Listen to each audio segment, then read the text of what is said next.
জয়গুরু সকলকে। আশা করি আপনারা সকলে ভালো আছেন, সুস্থ আছেন। আপনাদের এই চ্যানেল ভয়েস অফ লবঙ্গতে আপনাদের আরও একবার স্বাগত জানাই। আমি লবঙ্গ। আজ যে রেকর্ডিংটা আমি করতে বসেছি এইটি হচ্ছে দেওঘরের গপ্পের 31 নম্বর পর্বের রেকর্ডিং, যে পর্বে আমরা মূলত 3টি ঘটনার কথা জানব।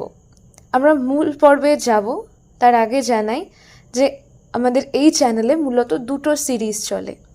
একটা হলো দেওঘরের গপ্প, যেখানে আমরা শ্রী ঠাকুর অনুকূল চন্দ্রের জীবনের বিভিন্ন ঘটনাগুলিকে একটি সিরিজের মাধ্যমে তুলে ধরার চেষ্টা করছি।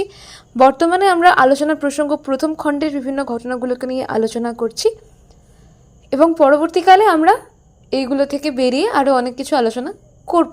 আমাদের প্ল্যানিং সেরকমই রয়েছে। এবং আরেকটি হচ্ছে আনন্দ কথা। এই সিরিজ আনন্দ কথার যে সিরিজ, এতে আমরা মূলত একটু পজিটিভিটি মানুষকে ছড়িয়ে দেওয়ার কথা ভাবি এবং প্র্যাকটিস করার চেষ্টা করি। যদি আপনার জীবনে কোনো বিশেষ আনন্দের ঘটনা থাকে, আপনি আপনার সেই আনন্দের ঘটনার কথা আমাদের সঙ্গে ভাগ করে নিতে পারেন। স্ক্রিনে দেওয়া এবং ডেসক্রিপশানে দেওয়া যে মেল অ্যাকাউন্ট রয়েছে তাতে আপনি আপনার ঘটনাটি লিখে পাঠিয়ে দিন এবং আমি তা পাঠ করে শোনাবো আমাদের সকল অডিয়েন্সের কাছে। ঠিক আছে? তো আজকের পর্বটি নেওয়া হয়েছে মূলত 3টি ঘটনা থেকে, যার উৎস আলোচনা প্রসঙ্গ প্রথম খণ্ড। 3 দিনের 3টি ঘটনা নিয়ে আমরা আলোচনা করব। প্রথমটি হচ্ছে 22শে ভাদ্র শনিবার 1347 বঙ্গাব্দ, এবং পরেরটি হচ্ছে 2রা অগ্রহায়ণ রবিবার 1347, এবং সর্বশেষ 3রা অগ্রহায়ণ সোমবার 1347। তাহলে শুরু করা যাক।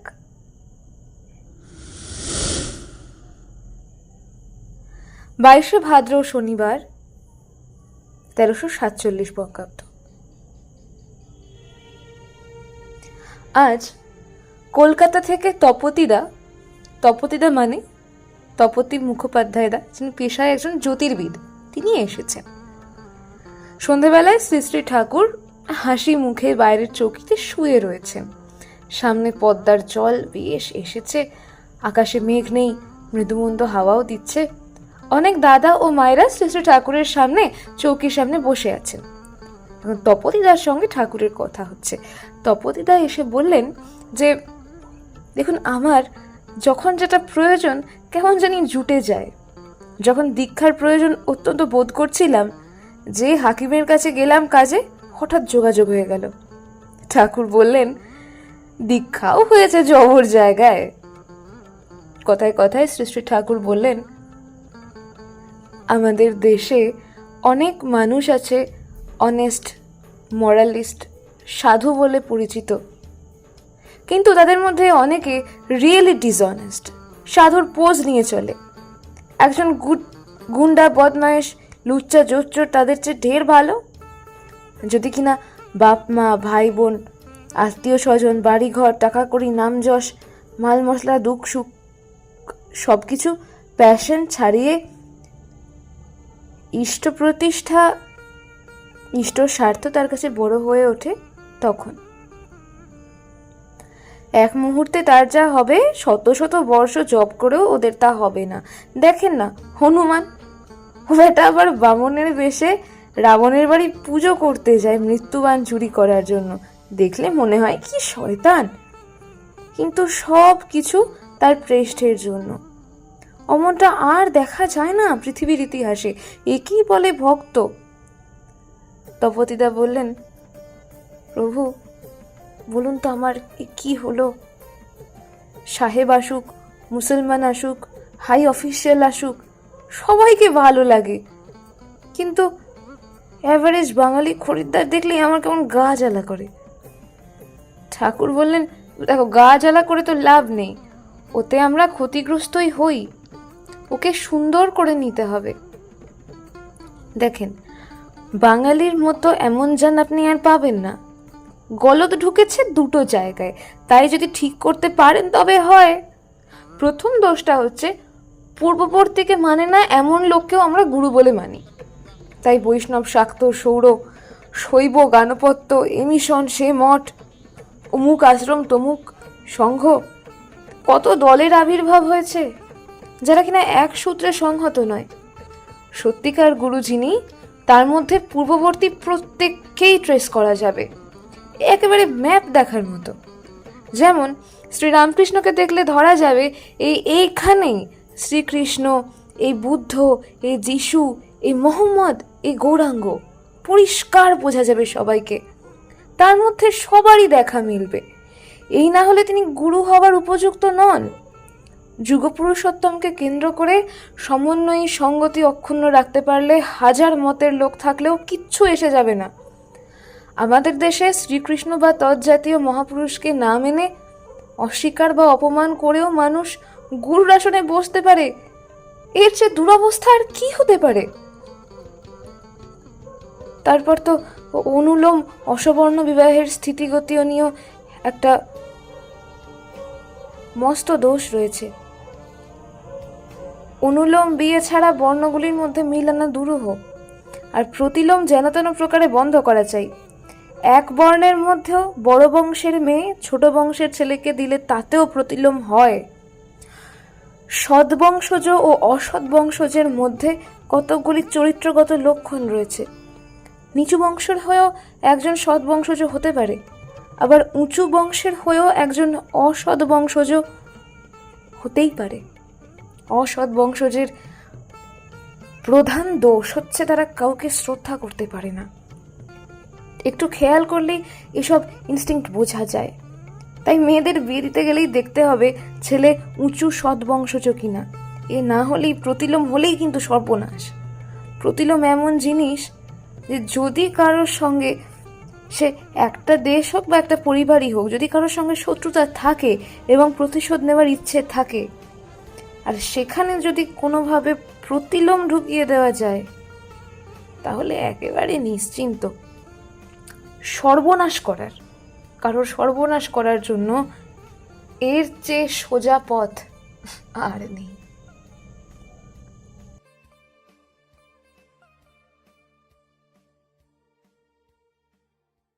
এ তো গেল একদিনের কাণ্ড। ঠাকুর অনুলোম প্রতিলোম সম্বন্ধে সেদিনকে তপদিদার সঙ্গে গল্প করতে করতে আমাদেরকে এত কিছু বোঝালেন।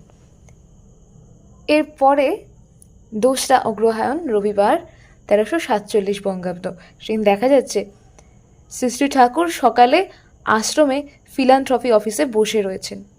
তার মুখে প্রসন্ন হাসি, চোখে তার স্নিগ্ধ দীপ্তি, অন্তরঙ্গ আত্মীয়তার সুরে উপস্থিত দাদাদের সঙ্গে সবার সঙ্গে কথা বলছেন। কথা প্রসঙ্গে বললেন, যজন যাজন নিষ্ঠবৃত্তি যদি ছোটবেলা থেকে অভ্যাসগত করে ফেলা লাগে, কারণ এই সব কিছুই অভ্যাসের ব্যাপার। কি বললেন, মানুষ যে গাঁজাখোর হয় সে কি সহজে হয়? কত কষ্ট করে অভ্যাস করে। সেই গাঁজা জিনিসটা খেতে তো আর মধুর মতো মিঠে না। হয়তো ঘুরেই পড়ে যায়, তবুও আবার খায়। ওই যে পড়ে যায়, ওই পড়াটাই ভালো লাগে, আর এইভাবেই অভ্যাস করে। মানুষ বদ অভ্যাস কত কষ্ট করে করে, আর এই যজন যাজন ইষ্টপ্রীতির মতো সদ অভ্যাস আয়ত্ত করতে পারবে না। এর তো প্রতি পদক্ষেপেই সুখ। শ্রী শ্রী ঠাকুর রাত্রে একটি ভাইকে বলছিলেন, যজন যাজন নিষ্ঠভৃতি একটু করেছিস, পুরো করিসনি, একটু করেছিস, তাও ঠিক মতো করিসনি। তার ঠেলাতে কত জিনিস খুলে গেছে। যদি কেউ সস্তায়নী জিনিসটা ঠিকভাবে করে না, তার ইনস্টিংক্টের মধ্যে যতখানি আছে ততটুকু ফুটে বেরোবে। কি সুন্দর না পুরো জিনিসটা?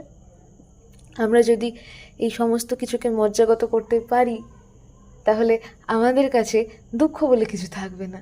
ঠাকুর আমাদের এটাই শেখালেন। এরপর 3রা অগ্রহায়ণ, সোমবার, 1347 বঙ্গাব্দ। সকালে শ্রী শ্রী ঠাকুর মাতৃমন্দিরের পিছনে বেঞ্চে বসেছিলেন। একটি দাদা বললেন, অনেক টাকা থাকে তাহলে ইষ্ট প্রতিষ্ঠার খুব সুবিধা হয়।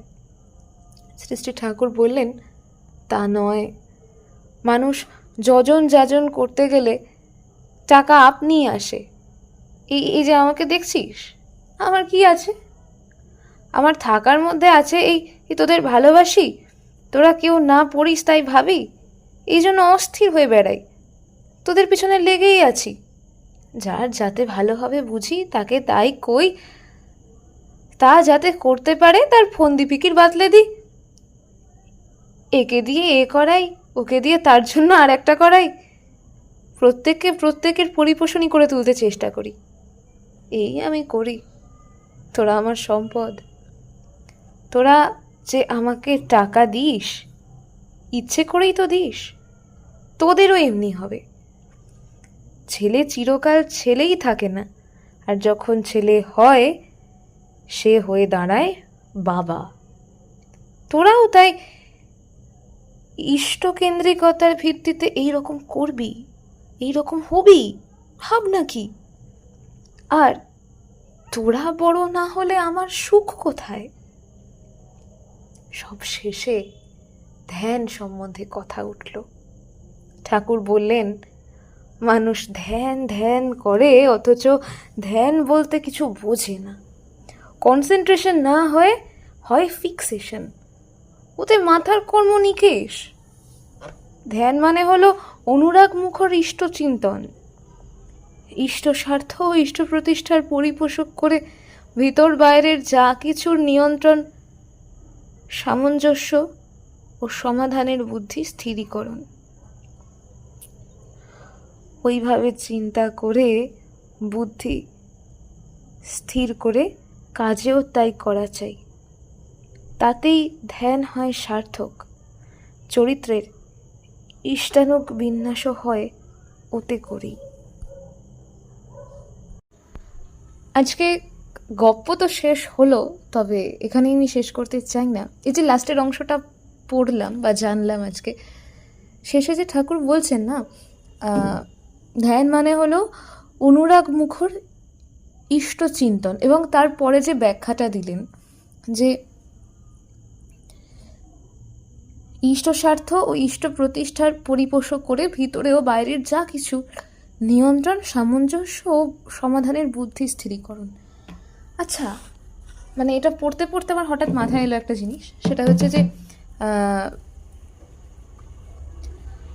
যা কিছুর নিয়ন্ত্রণ, সামঞ্জস্য ও সমাধানের বুদ্ধি স্থিরীকরণ। আমাদের ভেতরে এবং বাইরে যা কিছু চলছে, মানে ফিজিক্যালি আমরা যা যা ফিল করছি এবং মেন্টালি আমরা যা যা চিন্তা করছি, ঠিক আছে, আমাদের সামনে যে কটা সিচুয়েশান আসে সেগুলোকে আমরা দুইভাবে হ্যান্ডেল করি। প্রথমে চিন্তা করে দেখি আমাদের কি করা উচিত না উচিত, এবং তারপরে সেটাকে আমরা বিহেভিয়ার দিয়ে বের করি, মানে সেই মতো আমরা রেসপন্স দিই, ঠিক আছে। তো আমি যেটা বুঝলাম, আমাদের সামনে একটা কোনো সিচুয়েশান এলো, আমরা প্রথমেই মনে করলাম যে এই সিচুয়েশানে ঠাকুর থাকলে কি করতেন, আমরা কোন রিয়াকশানটা দিলে আমরা ঠাকুরকে কষ্ট দেব না, উনি খুশি হবেন, সেইটা ভেবে আমরা সেলফ কন্ট্রোল আনলাম আগে নিজের মধ্যে। প্রবৃত্তির অনুচলন যেটা না আমাদের আকর্ষণ হয়, সেটাই সেই জায়গাটায় আমরা নিজেদেরকে আগে কন্ট্রোল করলাম যে না, ওভাবে করা যাবে না, আগে জিনিসটাকে নিয়ে চিন্তা করব। তারপরে দেখলাম ব্যালেন্স কি করে করা যায় দুটোর মধ্যে।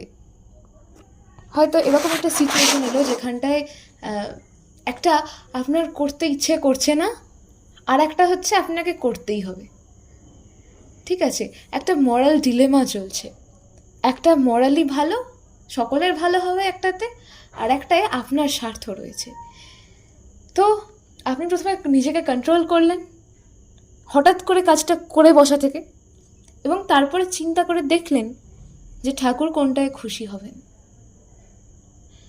আমি যদি স্বার্থপরের মতো নিজের খুশিটা দেখি, নাকি সকলের মঙ্গলের জন্য তার ইচ্ছেকে প্রাধান্য দিই, এবং তার সঙ্গে সঙ্গে বলছেন সমাধান, সেটার যে সলিউশন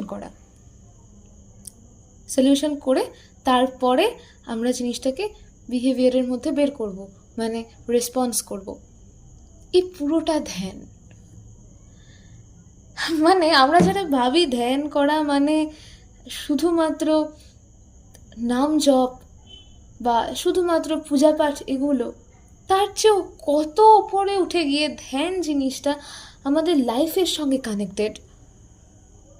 যদি হয়, এই ধারণাটা যদি ঠিক হয়, এই কনসেপ্টটা যদি ঠিক হয়, তাহলে ধ্যান জিনিসটা কত বড়, কত সাংঘাতিক একটা জিনিস। ধ্যান সব জায়গায়, উচ্চ চিন্তা ভাবনা, বিচার বিবেচনা করা। আর যদি আমরা এটা মাথায় রাখি, আমরা কখনো ভুল করবই না, তাই না? এ বিষয়ে আপনাদের কি মতামত অবশ্যই কমেন্টে জানাতে ভুলবেন না। আমরা আবার পরবর্তীতে কোনো একটা গল্প নিয়ে আলোচনা করব। সবচেয়ে মজার কথা, আমি এরকম কখনো অ্যানালাইসিস করিনি, আজকে করলাম, আমার খুব ভালো লাগলো নিজের। এবং আপনারা এই জায়গাটাকে কীভাবে দেখলেন বা কীভাবে বুঝলেন, আপনাদের কীরকম মনে হলো, আপনারা অবশ্যই কমেন্টে জানাতে ভুলবেন না। আবারও বলছি, আপনার জীবনে যদি কোনো আনন্দের ঘটনার কথা থাকে অবশ্যই লিখে পাঠাতে ভুলবেন না। আমি নিশ্চয়ই আপনাদের সকলের মধ্যে সেই ঘটনা পৌঁছে দেবো, একটু পজিটিভিটি পৌঁছে দেওয়ার চেষ্টা করব। সকলে খুব ভালো থাকবেন, সুস্থ থাকবেন। ধন্যবাদ। জয় গুরু।